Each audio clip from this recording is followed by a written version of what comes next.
Welcome, Capsuleers. This is A-Fish with Talking in Stations, and today on the Hall of Echoes, we're going to feature a very special guest from CCP, as well as an EVE Online veteran known as Jin'taan, to talk about the successful launch of EVE Echoes, as well as the differences between EVE Online and EVE Echoes, and what that can mean for the community. Before we introduce our guests, we're going to take a blast to the past and look at some footage that we had when we interviewed CCP Rax from EVE Vegas to learn more about how involved CCP has been with NetEase. Stay tuned. People that have a mobile device are able to play the game, and we think there's going to be a huge halo effect from people playing both EVE Echoes coming over to EVE Online and vice versa. With NetEase back in 2017, and then NetEase pretty much, went straight to work. We handed them a lot of our assets and code, and most of 2018 they were sort of building the foundation. Then early this year we kind of saw the first build coming out, and that is, the first few were a bit, hard to play, but like you really saw gradual changes throughout this year, and it's just been, a blast working with them and just recreating this entire world on a mobile. The most popular topics are the player-to-player trading and the fittings and the corporations. So would you guys consider NetEase and CCP like their own alliance? Yeah, I guess so, or the same corporation. Yeah. Well, welcome. Say hi to our guests, everybody. We have CCP Dopamine, CCP Rax, Jin'taan, and Matterall, who's going to be co-hosting with me today on the Hall of Echoes. Really quick, can you guys give us a quick introduction? Dopamine? Yeah, hi everyone. Thanks for having me. I'm CCP Dopamine, the senior community developer for EVE Online at CCP. CCP Rax? Hey guys, I'm CCP Rax. I'm the brand manager of EVE Echoes. Also play a part in some other projects we're here at CCP Games. And Jin'taan? Hi everyone, I'm Jin'taan. I'm a three-time player representative on the CSM and video producer for EVE Echoes and EVE Online. Awesome. And Matterall, for those who might not know you, if they're just EVE Echoes players, can you introduce yourself as well? Yeah, I'm Matterall. I'm the founder of Talking in Stations, and I've been writing and broadcasting about EVE Online for 5 years. Pretty much at all the... I ran at one point or another all the EVE news centers, and then I created my own, and that's what Talking in Stations is. A home for EVE enthusiasts from EVE Echoes or EVE Online. Yes, of course. And we are going to touch a little bit more on the differences between EVE Online and EVE Echoes, and Talking in Stations is going to kind of act as a bridge to help players if they want to try various platforms. So stay tuned for that. We're going to kind of talk a little bit about that later. But for now, Dopamine and Rax, can you tell us how you're doing? Are you playing Echoes? And if so, what type of player are you? Yeah, I'm doing very well. Just been doing a bit of exercise today since I'm trying to get back on track. And yeah, I've pretty much been playing EVE Echoes every day since it came out, and I'm having a lot of fun.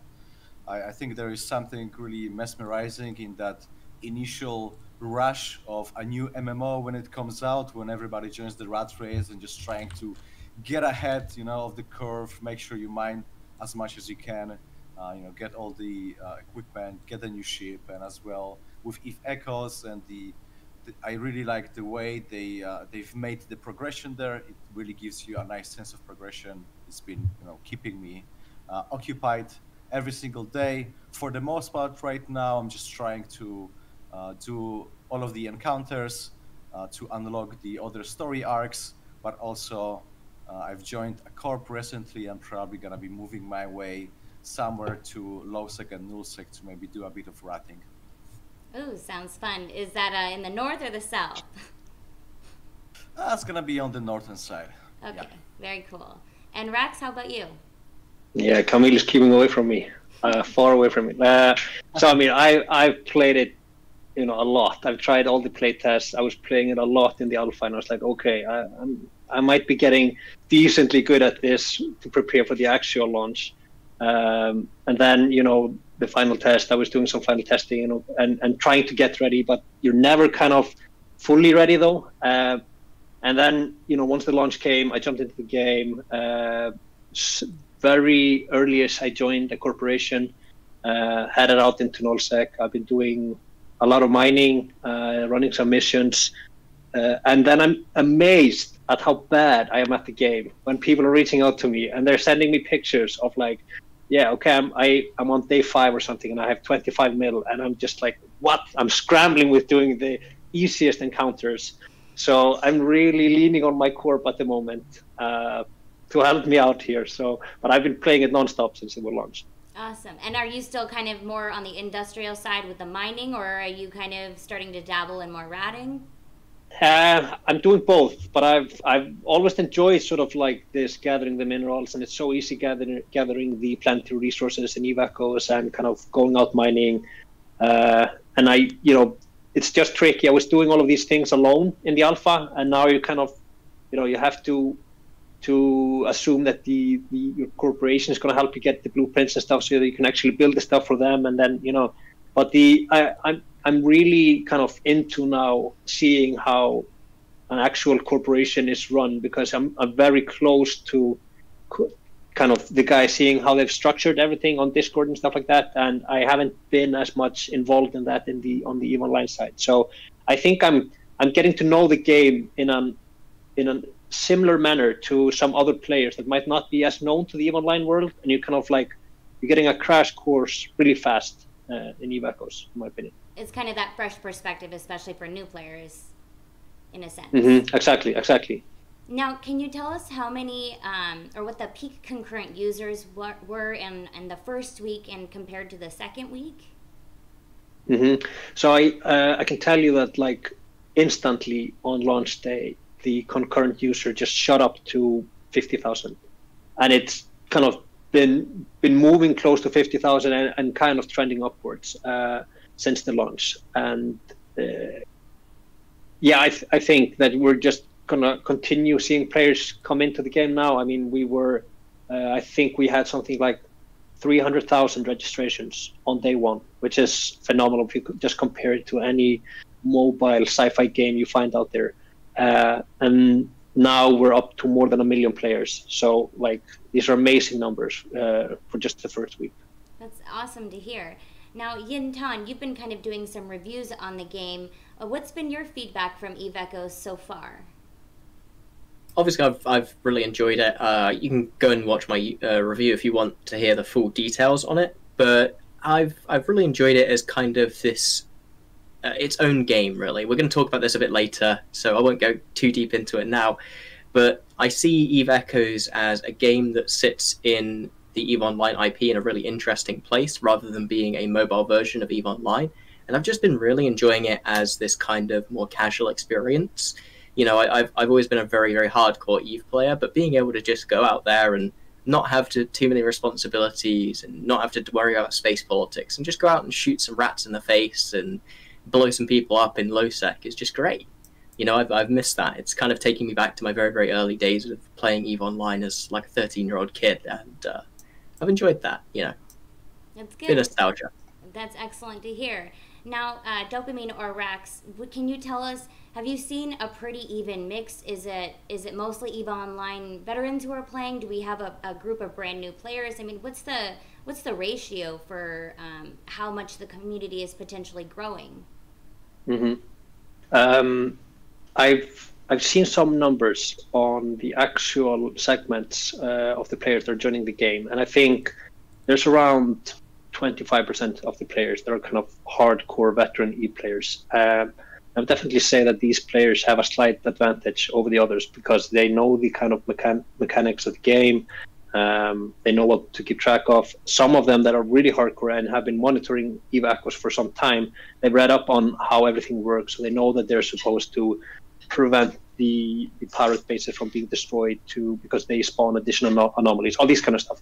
And then you have 25% of the players that have kind of heard about EVE but haven't necessarily played it a lot. And then kind of the rest of the 50%, they might have read something about it, but they've played less. And then we definitely have a considerable amount of new players that are coming into the game that have never seen EVE Online before. And those are probably the people who are finding it the hardest, because you have so many people there already that kind of been tracking the game and are prepared out of the gate with these corporations that have even dozens, if not hundreds of people just ready, and they take up space. They shoot you if you enter the system. You know, they're grinding already. So yeah, people were ready out of the gate to start playing the game.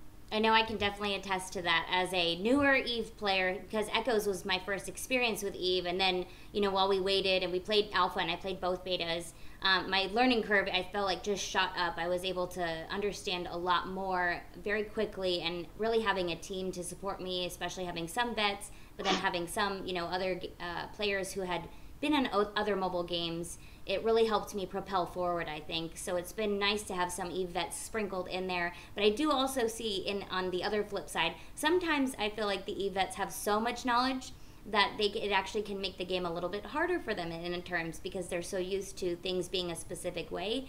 And we've noticed with some of our vets, we've had to like untrain certain habits or get them familiar with going on Discord. I know some people use TeamSpeak and they're diehard TeamSpeak, but we're just like, it's okay if we don't have to be on voice every single time we go on a fleet op, which I think might be maybe more of a mobile gamer thing. But it's just definitely been pretty interesting.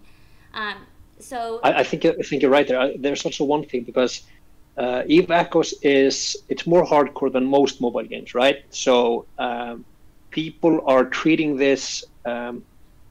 Some are treating it almost like a PC game, since they are, you know, EVE Online players play on PC mostly. Of course, some of them also play on mobile and other devices, but like they're hardcore PC players, and they're treating EVE Echoes slightly as this PC game. And I know a lot of people are using emulators as well, and even multiboxing on those. So like they're treating it almost the same way they're doing with EVE Online. But there's I lost my thread there. that's okay. It'll come back to me.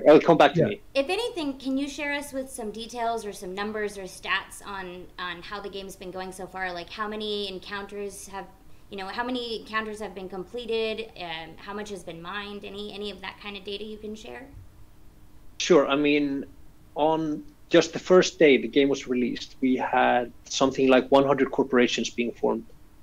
Which is quite a task, because, you know, creating a corporation costs quite a lot of money within the game, and which means that people were ready out of the gate. They were pooling up money to be able to invest in the corporations. And for those of you that have done kind of the advanced tutorial, you know at some point you get a lot of skill points if you finish a tutorial. I don't remember if it's 4 or 5.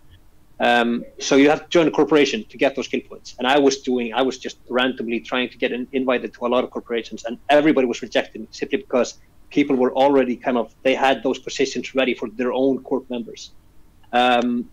After the first 4 days, this is data from the first 4 days, the corporations were up to 1,500. So just like massive growth in the first 4 days. And, you know, we had 5 million encounters finished within the first 4 days. So, you know, people are doing a lot of stuff. The delivery system as well, that's kind of a new thing within EVE Echoes, where you can have kind of either the game or other players deliver items to you from different trade hubs. And we had almost 50,000 kind of deliveries through that system. Many of them were run by players. So, which is fantastic to see that, you know, people are really embracing kind of this new way of doing things in the game. Mining, of course, it's probably one of the things that I've spent the most time on. There were around, 3 billion units of ore was already mined within the first 4 days. 28,000 kill mails from the first 4 days. Wow. 155,000 deaths to PvE, so a lot of players losing to those NPC rats and encounters. And then there's a segment here called PvPvE, so I guess people that are in encounters getting damage from both rats and players at the same, 13,000. And there are people also heavily using the contract system. I mean, we had close to 60,000 contracts being created within the first 4 days. And I assume that a lot of those, because most of them were private, so that's the way that people were moving money to players to create those initial corporations. Wow, that's really awesome to hear. It sounds like there's a lot of people engaged, a lot of people active. So it sounds like, is there something any players are struggling with in terms of retention, or have you seen pretty strong retention? We've seen pretty good retention numbers as well. I think that there are some elements of the tutorial that we still need to improve upon, sort of like people are not fully aware how to use drones, for example, like bringing drones back in, like these hold down buttons where you kind of, do the orbit and stuff like that. These are elements that we need to improve in the tutorial to talk about them, and fitting and stuff like that. So there are definitely stuff that we are working on improving. And then of course there are some, bugs that are bound to happen that we're still kind of monitoring, and you guys have probably already seen that done a couple of patches already to fix kind of major things. One thing that I can mention that was super frustrating for myself, because I'm not awesome at the ratting. I was, joining fleets, shooting rats, and money wasn't being distributed evenly. It was distributed based on damage you did. So I was there in the back trying to pew on some rats, not doing any damage, not getting any ISK. So that was actually supposed to be evenly distributed, and that's something that is tackling at the moment. Oh, well, that's very good to know. And how's your experience been, Dopamine? Yeah, my experience overall has been great. Again, I'm more focusing on PvE content so far, so I've been trying to just do a bit of solo roam and maybe peek my head into a low sec for a bit of encounters. I did overstay my welcome at some point, and I paid the price for it. Luckily, I wasn't flying anything I couldn't afford, so that wasn't so much of a drag. But yeah, I think, for me, if Echoes just hits the nail on the head on so many levels in terms of delivering this EVE Online experience while simplified or optimized for mobile, that I can just pick it up at some point. I can do an autopilot and just fly somewhere in between doing some other things, and then continue either with industry or with mining and whatnot. So far it has been great, and there's a bunch of different people there as well that I've been interacting, and so far the community has been pretty amazing. Awesome. And what's been the hardest anomaly that you've accomplished by yourself? So the other day I did the T7 encounter in one of the missions for Minmatar. Obviously I had to warp tank a couple of times, but with Navy issues guns right now, it's actually quite obtainable or achievable to do it by yourself. So awesome, glad to hear. Is there any kind of features or upcoming updates you guys can share that we can know? I know, Rax, you mentioned having some more evenly distributed bounties. Are there any other features or changes that we can expect in the upcoming months? For the time being, we're mostly working on improving the bugs and all that kind of stuff. So, in the next couple of weeks, you're probably not going to see some amazing changes to the game, except for like these fixes. I think the biggest thing we're going to see down the road is sovereignty. So like just owning a part of space. So that's what I'm looking forward to. And I think my entire corp is that, we've already carved out the space, but we want to put our kind of logo in the top corner. We want people to know it's ours. So I think that's what a lot of people are waiting for. And I mean, you mentioned before, like just, casually cruising around and, shooting rats and stuff like that. I mean, that's bound to change. There's going to be politics in this game. And I mean, there probably already is, but like, they're going to be even more heavily involved in that in a couple of months. Of course, yeah. I'm enjoying the kind of pre-sov era. It's really nice. I like, Eve, those of us who've played EVE Online for a long time know how much like people can get wrapped up in that and be like, oh, this is my space, and if you live there, you live there, and having all the defensive tools and the upgrades and all of that whole process. And it's nice to just be able to go wherever you want and see if you can make it out there and just try not to die. It's nice having that kind of freedom for at least a little bit. Jin'taan, do you feel like it's, comparing to when you were in EVE Online to start, how does it feel? Is it a pretty similar experience in terms of it's super fresh, new sandbox? What's that experience been like? Yeah, I wasn't around for the very, very early days of EVE Online when it was kind of that game, because I would have been 7 years old at that time. So that was kind of difficult for me to play EVE Online back then. But yeah, it reminds me of the 2011, 2007 kind of era where things weren't as defined as they are now by politics, and it was more defined by the day-to-day activities of actual players. You have a lot of how things work depend on how people want to interact with you and who's in local, and that's really cool. I miss that. I miss seeing like the same dude, some guy who's been following me for like 4 systems and trying to like bait him to come into an anomaly and then warp back in so the rats shoot him and then I can maybe kill him. It's just stuff like that. And also the fact that there are probably hundreds of really easily exploitable things that we haven't realized yet. I've kind of been talking about that a lot in our corp chat recently, Fish, because I've joined your corporation. Thank you for inviting me. And I've been basically running through a list of basically here's everything that was broken in Eve. Let's see if this works. Okay, that doesn't work. How about this one? That doesn't work. How about this one? Oh, that one. Send me that checklist. Oh, no. So yeah, and it's definitely been fun having that mix. I think a lot of people were all surprised to have you join, but it's exciting. I'm going to be excited to learn a lot more about the differences between EVE Online, because there's been some times where an EVE Online player has mentioned what's different. For me, Echoes being my first experience, this is all what I'm very familiar with. And it'll be interesting to see how to reconcile those differences. One thing being that the game is so new and we don't have API access, there's a lot of things that we don't have, like, for example, the kill board. Do we have any idea on if this will eventually be a possibility, or if this has been considered at all for the community? I would just say for now, we're very open to it. Yeah, I mean, this is something that a lot of players have mentioned. And I mean, if you just look at EVE, just all the amazing tools that have been created around the API access, it's something that I would like to see around EVE Echoes. And, just from seeing, how corporations are being run now and the advantage of connecting that to an API and just seeing the stuff and the data that you can get from that, it's something that I'm hoping that we'll be able to introduce, but for the time being, it's just something that we'll have to look at down the road, because first we need to do these, prioritize these bug fixes, and then we have the sovereignty coming in at a later stage, and after that, that's something we can start looking at. So it's definitely it's potential. There's potential, but right now it's just not the main focus. We're really trying to iron out any of the bugs from the game and just make sure all the core gameplay is there. Yeah, I hope that I won't be skewed by the devs, but I want to say likely, down the road, but I can't say for certain.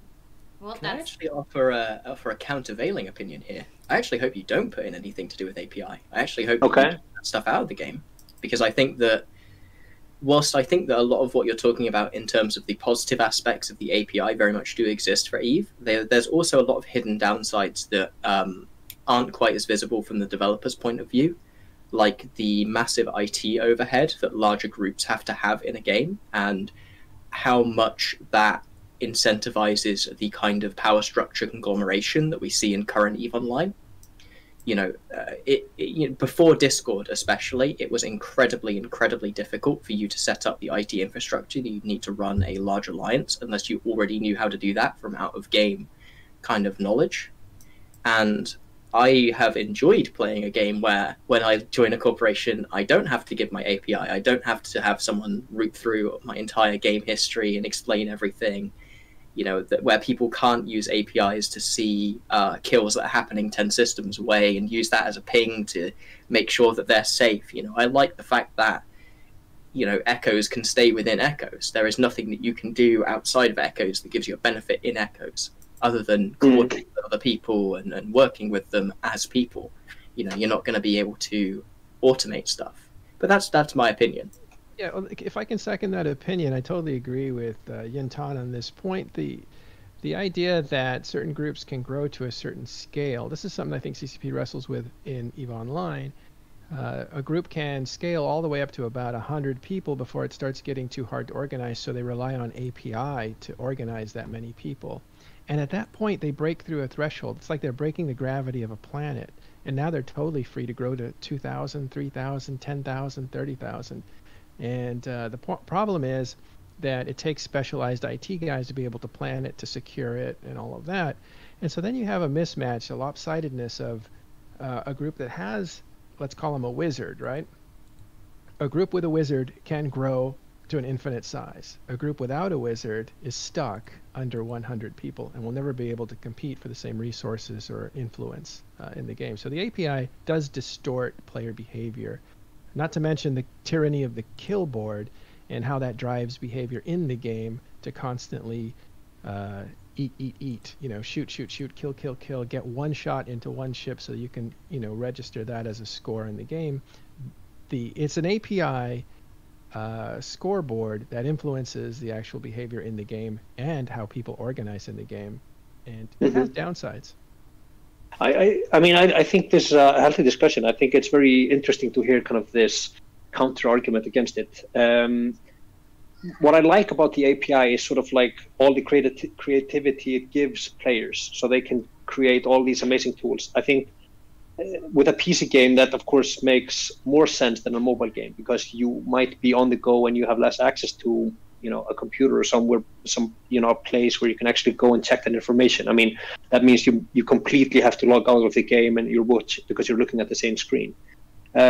There is another thing that I really would like to see within EVE Echoes, which is sort of like most players in EVE Online have these intel channels. They either have them in-game or they have them on Discord or someplace else. I mean, it would be really nice to see elements within the game that allow you to do these things easily.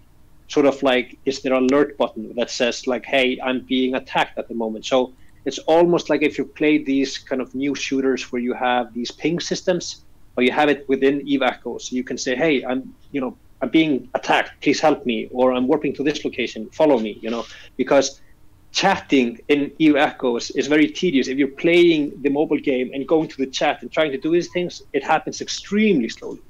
Should be like a You're pheromone, like an ant or bee or a wasp pheromone that you hit and it just spins. Especially because the gameplay of EVE Echoes is a lot faster than EVE Online. Yeah. Oh my god, it is so much faster. You don't really realize how slow EVE Online is until you watch a video and compare it to any other game.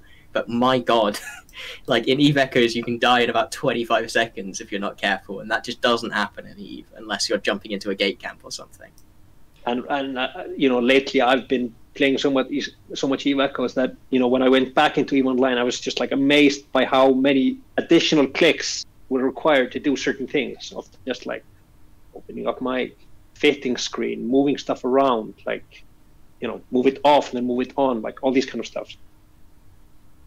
If I may just add up to the point that Jin'taan and Matterall brought up about the API and killboard, I think it would be very interesting to do a deep dive and evaluate more accurately if all of those different requests about API or killboards or tools that we normally have within EVE Online, do they come exactly from EVE Online veterans who are joining EVE Echoes and just trying to create the environment they're familiar with, and what is the ratio of maybe newer players or players who haven't been playing EVE Online that also see value in those tools.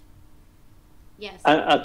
One final maybe point on that as well is, all these tools that are being created with, outside of the game, if we were to introduce those inside of the game, would you actually still want an API access, or is it just because of the lack of these tools? For example, if we introduce a skill board within the game, are you just happy using that? You don't no longer need the API access. Like, those are other things that we need to look at before we make this decision. I think that is a very important part of it, is that I don't want to say something that sounds very mean, but CCP started as quite a small company, and the player base ended up taking on a lot of roles that I think CCP should have taken on fundamentally. Like a lot of these services that players run, things like .lan, things like zkill, those are things that should be run by CCP. They shouldn't be reliant on players, because don't hold back. On the other hand, doesn't that create, like, the mod movement for games, like the community makes modifications to a game that makes it better, and sometimes that even spins off to its own video game. Isn't the API part of that development process to allow people to modify EVE Online? Would you end up killing that kind of environment that could lead to interesting things? I think it's more of an approach if you see there a specific tool being created that players are now considering essential to the gameplay, you should be able to adapt it and add it for everybody. So, you know, any player within EVE Online without any additional, you know, overhead of resources or necessity to go outside of the game, they can be using this. See, the one thing I was going to say about not necessarily having a Z kill board is now people don't know how much I suck at PvP, so I'll enjoy that while I can. I've lost so many catalysts. I'll enjoy that while I can if that, you know, if that ends up becoming something that we introduce. Is there any... Experienced players know that if your kill board is too good, you're doing something wrong. They know that it should be around 70%, not 90%. I got you. You don't want to I'm cuddly all the way. Now, is there anything else 30%. Is there anything else you guys wanted to cover or let us know in terms of features or upcoming updates before we let you guys head off? Good question. There's nothing that comes immediately to mind. Just encourage players. I mean, if they haven't given it a try, at least, you know, jump in and especially like try joining a corporation. I think like it's always you can feel it right away. I wouldn't say that I've always been a hardcore EVE Online player, but I could definitely see now when I joined the corporation within EVE Echoes, I could feel kind of the belonging to the community, like what people actually talk about within EVE Online. So it doesn't really matter now if it's like the PC game or the mobile game. I think you can experience exactly the same thing on both games. And it's pretty cool. Was there anything you noticed from your court members in terms of them just being a new player that you found kind of like interesting or different about the way that they structure or organize their teams or themselves? I mean, it's just they know way more about the game than I do already. They've read every single patch. You know, they are helping me out understanding the game that I'm working on. So like, it's just, I'm amazed by how well they're set up and how well they run things. And like, it's super cool being a part of a corporation where you're trying to help them out, do stuff within the game that you're kind of excited about. And like, it's the first time I'm really experiencing. I've been in a corporation EVE Online, but like, I feel it's almost like, hey, no, this is my team. Like I almost started this with you guys, so like it kind of means a bit more to you. I don't know why. Yeah, 100%. It's really nice that our team has been able to kind of build up itself, and we're definitely looking forward to SOV so that we can, you know, really establish and plant our flag down. But just wanted to say thank you so much for joining us and answering some of those questions and giving us some of those data points. Really excited to see how the game continues to grow. For anyone who's tuning into the show, we're going to take a brief intermission, so stay tuned. When we come back, we're going to be chatting with Jin'taan and Matterall about the differences between EVE Online and EVE Echoes and how you can potentially bridge the games if you want to try out both platforms. So stay tuned, and we'll be right back.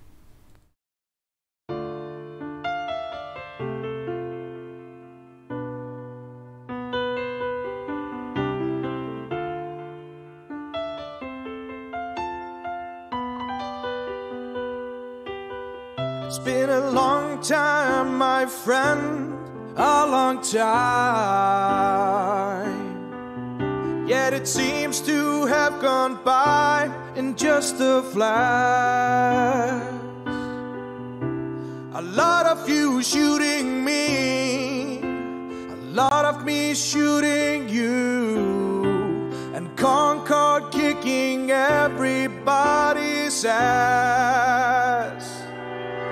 We have ignited violence on a massive scale. Scramble those who try to walk away. Nothing says I love you like a kill mail. So don't be surprised if I send you one today. Killing is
more the trip than the destination. Hey girl, come fly with us, that's an invitation. Don't be afraid of a little death and exploitation. Killing, it's just a means of communication.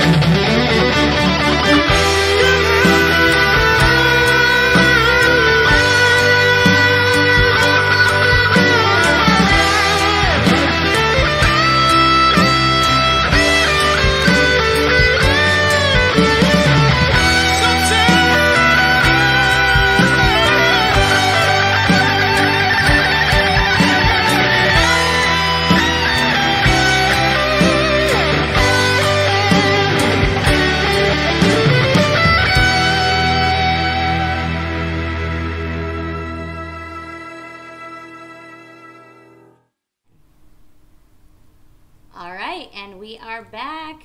Welcome, welcome. So, you guys want to talk a little bit about the differences between EVE Online and EVE Echoes. Just for a little bit of background, Jin'taan and Matterall were two EVE Online vets who actually welcomed me with open arms when I came as a game refugee from Nova Empire interested in EVE Echoes to bring over my community that had been disappointed by the over-monetization of the previous game. And when I was able to speak to both of them individually, they kind of opened their eyes into the fact that mobile gamers might be a little bit more dedicated than a lot of PC gamers had initially realized. So I don't know if you remember our conversation kind of back then, Jin'taan, but do you remember when we kind of spoke a little bit, and what was it that made you realize or change your mind or perspective and being open that EVE Echoes might actually be something a little bit bigger than many had anticipated?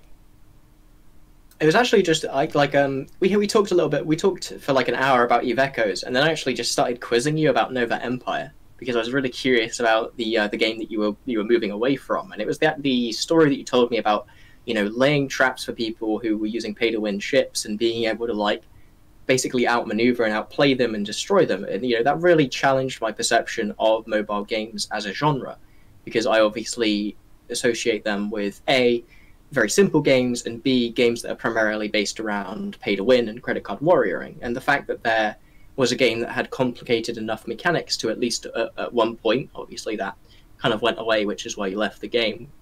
The ability to actually play in a way that is tactical and meaningful from a wider strategic point of view was incredibly interesting, and not something that I really thought existed. You know, I've grown up with a PC gamer. I've grown up as a PC gamer. All the games I've played pretty much are on a PC or a console. I've never really looked into the higher intensity mobile game scene, and getting the chance to understand that there was both good games that had that level of complexity, and that there was communities who had built up around it and were, you know, operating in some of the same ways that EVE Online gamers do. You know, you have your Discord, you have voice chat, you're trying to coordinate, you're trying to work together, you're trying to plan things. Like that is, I don't want to say it's something that I didn't think could exist, but it was something that I didn't think was as big as it was. And it really opened my eyes to the opportunity that there was for EVE Echoes to capitalize on that. That's very interesting. And what about you, Matterall? I remember we had kind of spoken a little bit, and then I even, you know, met you in EVE Vegas. What was your take on everything when I kind of came in being this EVE Echoes evangelist? You came at it was really weird because I was having a very tough time managing Talking in Stations Discord at the time. We were having a lot of pressure put on EVE players through random acts of drifters, and that created a lot of tension over, you know, between the people who wanted it and the people who didn't, that led to blackout, and it created even more tension, people who wanted it, people who didn't. And we kind of got into a cycle of a lot of negativity towards CCP, which is something that happens because the players don't only fight each other, but they fight the gods as well. And so there was a group of people who were saying, the environment is punishing us, we must punish the gods, so we'll kill the gods' children. And so they went after HiSec, and so there was basically a war going on that included the company. And at one point, where as fans of the game, which is what TIS is, we have to look at it and say, all right, we still live on this planet, so don't attack the gods, you know, attack each other, that's fine, but we still live on this planet. So we had to create a barrier. And at that point, the negativity was just so virulent that you popped in as this like, hi, I really want to play these games and these are really cool. And it was like, who are you? What? You're like an alien right now because you were so different from everything that was arriving to Talking In Stations at that time. And so I immediately thought, well, somebody pointed you out to me and said, you really need to talk to her. She's actually very positive on CCP, on EVE Online, on this mobile game. And so then you and I talked, and at that point I was just like, God, you're a breath of fresh air. We really need that. And everything you've done so far, and even this video that you just produced, that you put out and stuff, it just has you like really owning it and putting all that good energy behind it. So immediately stood out from the crowd. So well, that's really good that's to why hear. you're so welcoming. Yeah. I think it was definitely nice to have that interaction, and I do think there is, again, I mentioned earlier, a high barrier to entry because EVE players can, you've got a very wide range, and you do have to have a thick skin. Even there is the perma band song, the HTFU. But I do think that this is an incredible community, and one thing I'm hoping that people can begin to start understanding is EVE Online and EVE Echoes are inherently different. However, they still foster a community, a large community that can help each other grow and expand. And I do think that there can be this halo effect where players who have played EVE Echoes might want to look over the fence and try EVE Online, or vice versa. And I think that will be very interesting to see as time grows and we have more new players. From what Rax sounded like, it sounded like almost 75% of the players were new compared to the 25 dedicated EVE vets who were playing. So that just gives a lot of potential for this game to continuously expand. Well, all the things that I've heard, Jin, I don't know what you've heard, but maybe similar is a lot of the skepticism is kind of evaporating. Some of the players that are veteran EVE Online players, really good players, like Jin and other people, are taking a second look at this and enjoying it. Yeah, you're a good player. Taking a strong look at this, and actually some are going all in, which is surprising me. And I'm talking about Elise Randolph, Rivra, Marathia, and a host of other players that are. As well. Like the thing that is weirdly in common with all of them is those are all people who've taken a big step back from EVE in like the past couple of years. Elise Randolph had stepped down as the head of PL. Sutonia very much had not been doing that much since he left the CSM. I guess Rain is probably the biggest one, who was very, very active in EVE and became suddenly very, very active in Echoes. And I think a lot of that is because it is a game that requires much lower commitment right now. Like, it allows you to get that same EVE content experience, but without having to spend 16 hours in a fucking Discord call doing politics and things like that. I think that is kind of has a lot to do with it. And beyond that, it also is, like I said, it's a very nostalgia thing for those of us who remember how EVE used to be in 2007 and 2008, because it has a lot of those mechanics. It doesn't have any of the things that people normally complain about when it comes to the wider EVE ecosystem. We don't have capitals, we don't have the mega coalitions, we don't have the big blobs, we don't have the big gate camps yet. Everything feels like it's a problem that can be solved, And that's what EVE players like at the end of the day. EVE players are the best problem solvers in the world. We want to find problems and we want to solve them. And being able to do that is just wonderful. And EVE Echoes presents us with so many more of those. That's why we have Project Discovery. Scientists come to this community to say, like, we have a lot of thinkers in this group of tens of thousands, hundreds of thousands. Let's find out if they can solve some of these problems. That's part of that. So diving into that, I mean, Yin, you just mentioned how it's got this kind of nostalgia and this fresh aspect to it. So I think there's been a lot of kind of back and forth in terms for some vets who say EVE Echoes is not EVE. So I guess maybe what I would love to do is kind of dive into your guys' minds and find out what you consider EVE, and like what makes EVE EVE essentially. Like what makes an EVE player per se, and why should maybe EVE Online vets be more embrace EVE Echoes players, or why should they give them a little bit more of a chance, in your opinion? to start with, I think the people who are saying like, "Oh, Eve Echoes isn't Eve enough," are the kind of people who have said that about Dust 514. You know, they're the kind of people who would complain that, "Oh, Dust 514 isn't Eve enough," and you know, that seems dumb to me. Of course, it's not going to be Eve Online. It's not built to be played with the same tools. You fundamentally can't have the same experience. So it's got to go towards a different style of experience. And if you can understand that and accept it, that it's a game in the Eve IP, which isn't Eve Online, then you can have fun with it. You can have tons of fun with it. But what makes an Eve game Eve is a very, very difficult thing to define.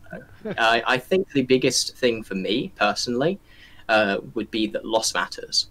Like that would be probably the number one thing that I associate with Eve, is that losing matters, losing is your fault, and you can make bad decisions if you want to.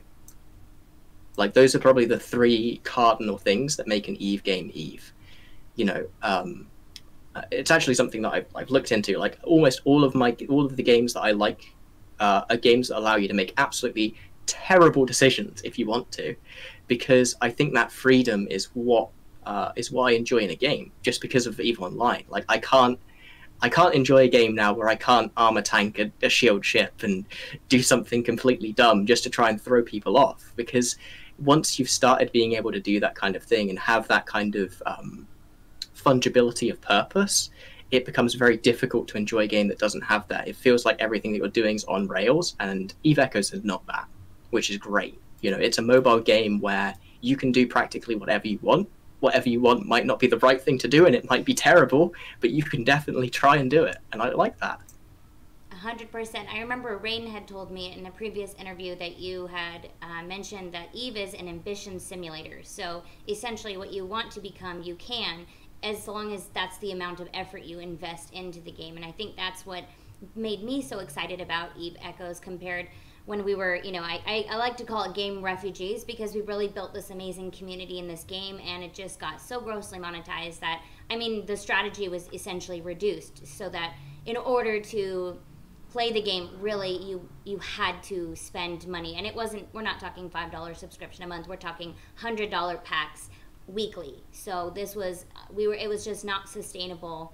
And our team just, you know, we enjoy the strategy, the rich strategy of being able to take on teams that are 3 times our size, utilizing traps. To me, that is something extremely attractive. But that was one thing that I think helps stand out a game like Eve, is this is where I do feel like I have that opportunity to lead a corp and grow this team and learn leadership and communication and build and use strategy. And someone might have a team double my size, but if we are thoughtful enough in the way that we fit our ships and strategically lay things out, we are not going to be toast necessarily. I don't know if you have any kind of comments to weigh in on that matter all, but I guess what makes you consider an Eve? What makes Eve the game in itself? Eve is not one game. Eve is many games. It's 30, 40 different games, and but what it does do is provide you with an environment, I think, to experiment with a speedier result. So you can decide that you want to see how something works on a management level. Like I want to try to incentivize the guys in this way to do things, and you can see how that would work in a few weeks, as opposed to in real life where it may take months and months and months, because it's a compressed environment. So time is much faster in EVE Online, and behavior is much more apparent in the simulator and stuff. So I see EVE Online as kind of a behavioral simulator with thousands of people from all over the globe, and with a ton of variables where people can leverage in their real life skills. If you're a graphic designer, for instance, like my background is, then you get to leverage in those skills in the way that you brand your identity in the game. Or if you're there's lots of lawyers that play EVE Online, then you get to leverage in all that clarity of communication, or the buttoned upness of organization. Or if you are a military person or gravitate towards that, you get to leverage in what, you know, how a squad works, and the call signs and the language and all that stuff comes in. Yeah, So like it really a lot of online lingo is very much derived from military speak, stuff like TAC and comms and stuff like that. We're all very it like between that and American football coaching are the two biggest influences in FCing. Like, we call it tackling for a reason, guys. You don't think about that, but that's why it's called that. It's not grappling, right? Yeah, exactly. It's not webbing. You're not webbing someone down. You're tackling them. That's too funny. Now, can you maybe explain some of the main differences you notice between EVE Online and EVE Echoes, so that any EVE Online vets who want to peek over the fence and check out Echoes would be aware of what those might be so they could prepare?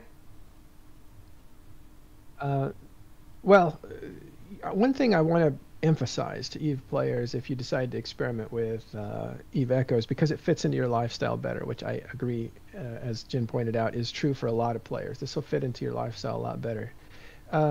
Is that this is not necessarily a stripped down version of EVE Online. This is more of like an optimized or refined version. So they've put a lot of work into, with their know-how, NetEase has, getting you to the actual point of decision quicker. So there's less detail. You won't find that you can drill down as far. And so you may feel like, well, I can't specialize as much as I want to specialize, but there is plenty of focus and optimization in the interface, which I think is the biggest difference so far. Yeah, Echoes is the 5-hour energy to EVE Online's latte macchiato. Oh, that's a really good way to describe it.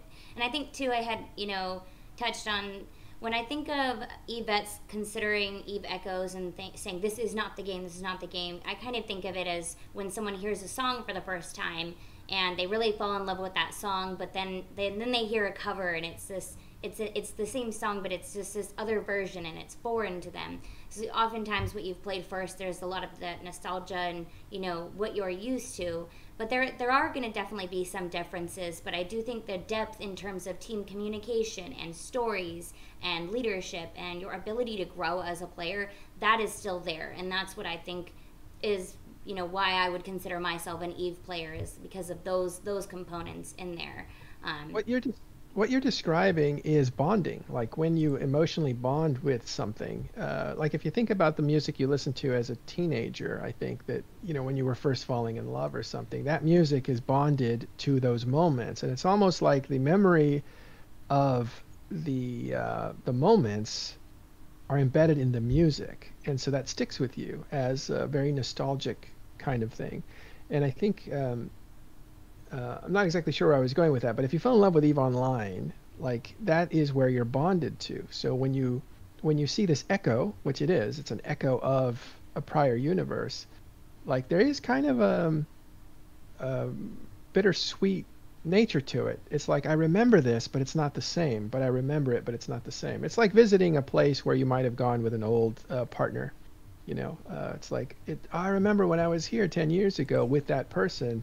It's the same place, but it's not the same moment. Of course, and I think after we see the game be established a little bit longer, right now Sob's not there for another 3 months. I think once we start to see that, we're going to be able to start seeing some more team stories and learn a little bit more about the politics. I already know, there is literally an alliance war in the South right now with 2 large alliances that have over each of them have about 2,000 players each, and they're already in a war, and Sob isn't even here yet. And they're, I was on a show yesterday where they were kind of going back and forth. They were having all these political issues kind of back and forth, and this, there's some diplomacy things going on there. If that's not EVE, I don't know what is. There's already all these fights. There's already a lot of people trying to kind of figure out where their place is or where their slot's going to be in this land. So I think it's going to be interesting to see it develop over some time, but it'll require more time to develop. One of the opportunities that we have here is to avoid the mistakes that were made during the very early parts of EVE's history. Back in the very, very early days of EVE's history, it wasn't really thought. We didn't really have any concept of history or politics, or the idea that things would stretch, for 17, 18, even 20 years. That it's coming up to now. The fact that we'll be able to actually have a full picture of the entire history of EVE Echoes politics, if this game lasts for 5, 10, 15 years, is incredibly interesting to me. Like, that's something we've not seen ever before. we have never seen a full documentation of a one shard universe from beginning to end. And the opportunity to do that and to participate in that is part of why I'm so fascinated by Echoes and why I'm taking part in it, even though, you know, EVE Online is my main game, because you want to be a part of that. You know, you want to be a part of a permanent history. You want to be a part of telling a grand story that's been told by the players' actions. 100%. And I do think there's also going to be some cross politics. I mean, some of the players in the comments have mentioned that there's, you know, goons in an online, and then there's goons in Echoes, and, you know, there's a lot of teams that have some people from EVE Online that have crossed over. So it will be kind of curious to see if there will ever be those cross politics and how that could potentially affect relationships. You know, and earlier we touched a little bit on Talking in Stations acting as a bridge of sorts between the communities. Matterall, did you want to kind of give a little bit of explanation into what Talking in Stations would like to do in order to help the community grow and to help players who might be interested in either side? Yeah, we have really developed a home for EVE enthusiasts, and I think that includes EVE Echoes enthusiasts over time, right? There's obviously all kinds of discords, and there's a lot of interesting people to follow and to join and stuff, but we also want to join that group and have a place for EVE Echoes players to be able to talk to EVE Online players, because sometimes they're going to be the same players, and vice versa. We want to usher in EVE Online players to EVE Echoes with as much help and support as they can get, and we want to bring EVE Echoes players into the deeper, more complicated, more clicky world of EVE Online. And I feel like we're uniquely positioned to do that in a way that is representing the game itself rather than any particular alliance or corporation or group. So instead of having a tribe in the game that would usher you between the games, we're wanting to give you the full experience with the most amount of flexibility on both sides of it. And that means support materials like videos and training, and also shows like these with you and with me. Of course, I'll be doing the EVE Online shows. You do the EVE Echoes show.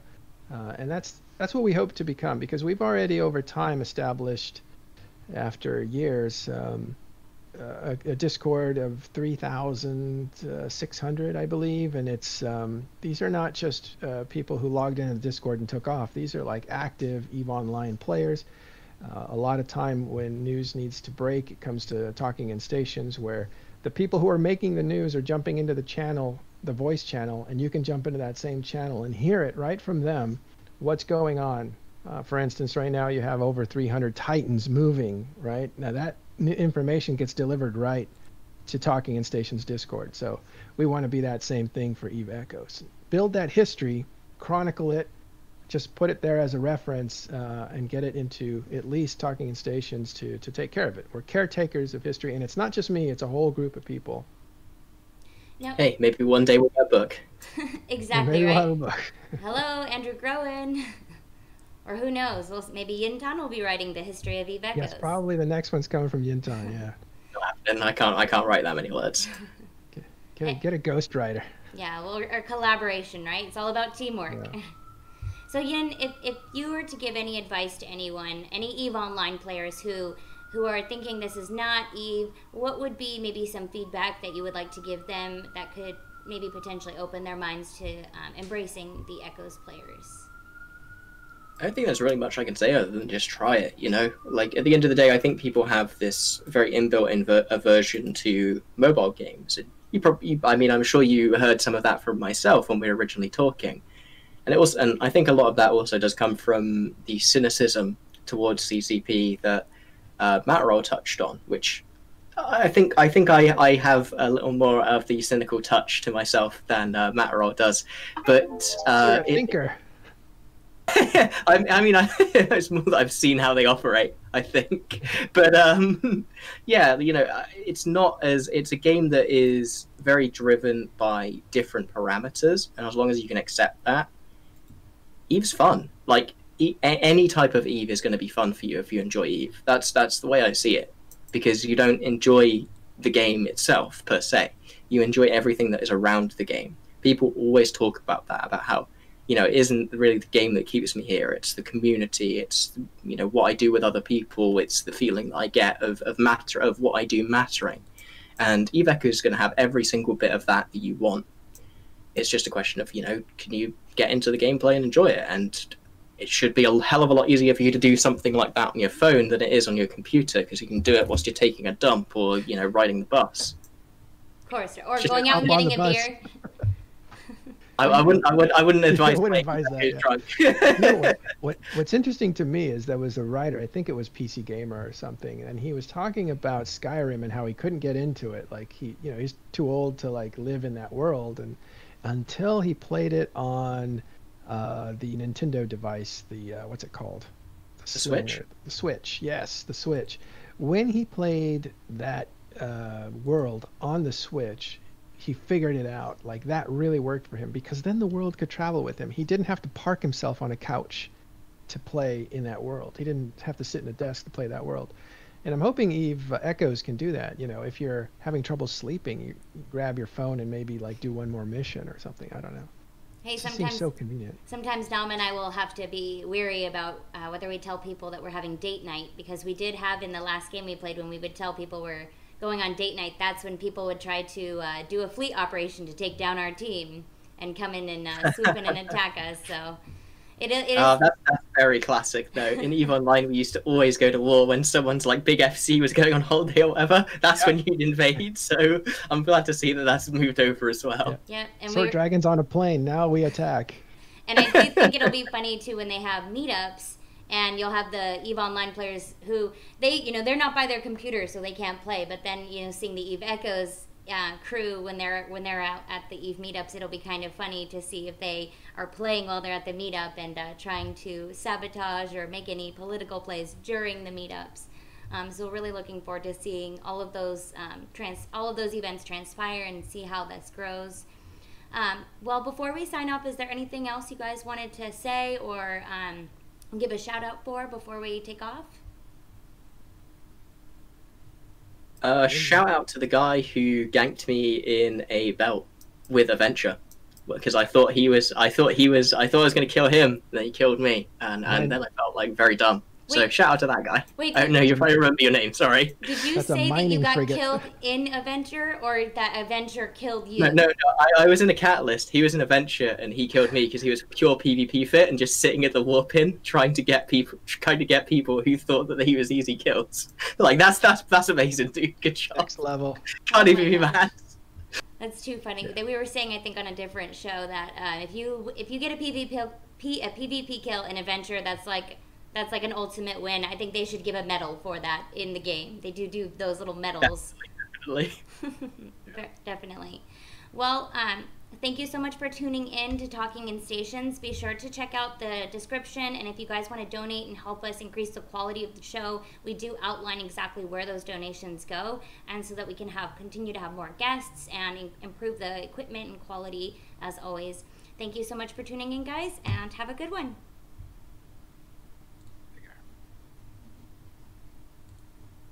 What's the relationship between EVE Echoes? It's a good show. Thanks for having me on. Yeah, good job. Good job, both of you. 1 second, I think we are still live, or... Oh. And just kidding, we are still live. 1 second. What's the relationship between EVE Echoes and EVE Online? Yeah, so EVE Echoes is sort of like let's say a mobile version of EVE Online. Still, it's a different universe. It happens in its own alternative universe, so the two games are not linked in any way. They're both on a singular shard, so everybody that plays within that game plays on the same server. And yeah, we're building that game with NetEase at the moment, and their main focus at the moment is to sort of optimize the game for a mobile device, and that means some certain changes to make those features more mobile friendly. Yeah. CCP Alpha, and I work on EVE Online in marketing department. My name is CCP Rax. I'm the brand manager for EVE Echoes on the CCP side. Happy to meet you. And I'm NetEase Melos. I'm from the game designer team of NetEase. Wow, thank you so much for... We're still striving towards very much the same kind of EVE experience, and you can definitely see that from from comparing the two games. But there are definitely features that would be quite heavy to just have completely copied directly from EVE onto Echo. So as EVE Echoes rolls out, that there's going to be some attempts to mirror EVE Online, but it'll also be its own brand and its own project. So just having players keep that in mind, that there are some differences, and that's also okay too. I think the real spirit here is just being part of the EVE community, and I think that's really what's